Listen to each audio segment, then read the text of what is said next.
बिस्मिल्लाहिर्रहमानिर्रहीम। प्यारे दोस्तों, रसूल अल्लाह को अल्लाह ताला ने अजीम इख्तियारात अता फरमाए, जिनका इजहार हजूर सल्लल्लाहु अलैहि वसल्लम ने वक्तन फ़वक्तन फरमाया। अहादीस करीमा में इनका तज़किरा कसरत से मौजूद है।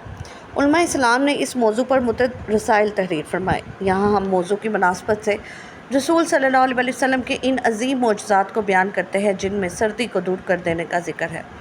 हज़रत सैयदना जाबिर फरमाते हैं कि मुझे हज़रत बिलाल ने बताया कि मैंने एक सख्त सर्द रात में फ़जर की अज़ान कही, लेकिन मस्जिद में कोई ना आया। कुछ देर बाद मैंने फिर अज़ान दी, मगर अब की बार भी कोई ना आया। जब रसूल अल्लाह ने ये मुलाहिज़ा फरमाया तो पूछा, लोगों को क्या हुआ? मैंने अर्ज़ की, सख्त सर्दी ने लोगों को मस्जिद में आने से रोक रखा है। ये सुनकर आप सल्लल्लाहु अलैहि वसल्लम ने दुआ फरमाई, ए अल्लाह, लोगों से सर्दी को दूर फरमा।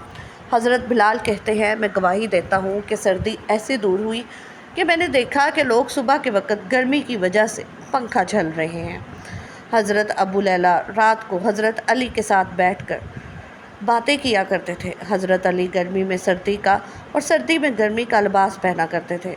उन्होंने इस बारे में हज़रत अली से सवाल किया तो आपने फरमाया, जंग खैबर के दिन हजूर सल्लल्लाहु अलैहि वसल्लम ने मेरे पास पैगाम भिजवाया।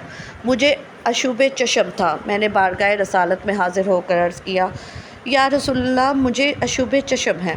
हजूर सल्लल्लाहु अलैहि वसल्लम ने मेरी आँखों में अपना लाभ डाला, फिर दुआ की, ए अल्लाह, अली से सर्दी और गर्मी दूर कर दे। हज़रत अली ने फरमाया, इस दिन के बाद से मुझे न सर्दी लगती है और ना ही गर्मी। सुभान अल्लाह। अल्लाह पाक हमें अपने प्यारे रसूल सल्लल्लाहु अलैहि वसल्लम की सच्ची मोहब्बत नसीब फरमाए। यकीन मानिए, रसूल अल्लाह सल्लल्लाहु अलैहि वसल्लम ने अल्लाह पाक की अता से जिस तरह बतौर मौजज़ा लोगों से सर्दी की शिद्दत को दूर कर दिया, अगर हम रसूल अल्लाह सल्लल्लाहु अलैहि वसल्लम से अतायत व फरमाबरदारी का ताल्लुक़ मज़बूत कर लेंगे तो अल्लाह पाक की रहमत से हजूर सल्लल्लाहु अलैहि वसल्लम की ऐसी नज़र करम होगी कि हमसे हमारे गुनाहों की आदत को भी दूर रह जाएगी। जैसा कि मुसनद इमाम अहमद की इस रवायत में है कि हज़रत अबू उमामा रज़ी अल्लाह अन्हु से मरवी है कि एक नौजवान नबी करीम सल्लल्लाहु अलैहि वसल्लम की खिदमत में हाजिर हुआ और अर्ज़ किया, या रसूलल्लाह, मुझे ज़ना करने की इजाज़त दे दीजिए।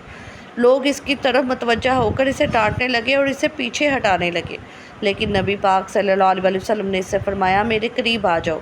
वो नबी करीम सल्लल्लाहु अलैहि वसल्लम के करीब जाकर बैठ गया। नबी पाक ने इससे पूछा, क्या तुम अपनी वालदा के हक़ में बदकारी को पसंद करोगे? इसने कहा, अल्लाह की कसम नहीं, मैं आप पर कुर्बान जाऊँ। नबी करीम सल्लल्लाहु अलैहि वसल्लम ने फरमाया, लोग भी इसे अपनी माँ के लिए पसंद नहीं करते। फिर आपने इससे इसकी बेटी, बहन, फूफी, खाला के बारे में पूछा। इसने हर बार यही कहा, अल्लाह की कसम कभी नहीं, मैं आप पर कुर्बान जाऊँ। फिर नबी करीम सल्लल्लाहु अलैहि वसल्लम ने अपने दस्ते मुबारक इसके जिस्म पर रखा और दुआ की, है अल्लाह, इसके गुनाह माफ़ फरमा, इसके दिल को पाक फरमा और इसकी शर्मगाह की हिफाजत फरमा। रावी कहते हैं कि इसके बाद इस नौजवान ने कभी भी किसी गुनाह की तरफ तवज्जो भी नहीं की। नाज़रीन, अगर आपको ये वीडियो अच्छी लगी हो तो चैनल को सब्सक्राइब ज़रूर कीजिएगा। शुक्रिया।